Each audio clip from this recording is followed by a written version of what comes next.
कदम थम।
अधिवेशन को गृहर समस्त सदस्य मान सुस्वागत।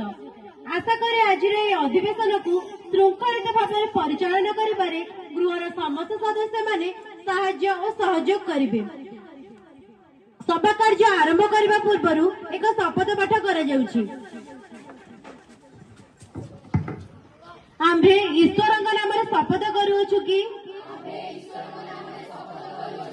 गृहर श्रृंखला रक्षा करने निमंते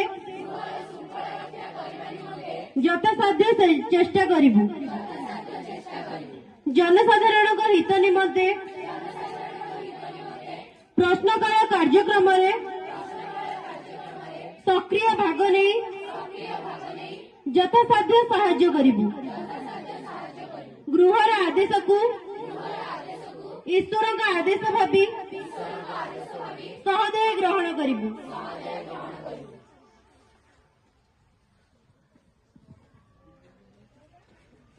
समस्त मंत्री होउछन्ती गृहमंत्री सुश्री सुनंदा बराड़ महोदया, अर्थमंत्री इप्सिता दास महोदया, राजस्व मंत्री शुभश्री साहू महोदया, विद्यालय गणशिक्षा मंत्री प्रतीक्षा छोटरा महोदया, उच्च शिक्षा मंत्री सोमेश विश्वाल महोदय, स्वास्थ्य मंत्री रानिया प्रियदर्शिनी साहू महोदया, कृषि मंत्री रंजिता प्रधान महोदया, पंचायत राज और पानीय जल मंत्री सस्मिता बेहेरा महोदया, महिला और शिशु विकास मंत्री देवस्मिता साहू महोदया, जंगल और परिवेश मंत्री अभिप्सा जेना महोदया, परिवहन मंत्री प्रियदर्शिनी जेना महोदया, क्रीड़ा और संस्कृति मंत्री लिप्सिता पात्र महोदया एवं एठारे उपस्थित अछंती विरोधी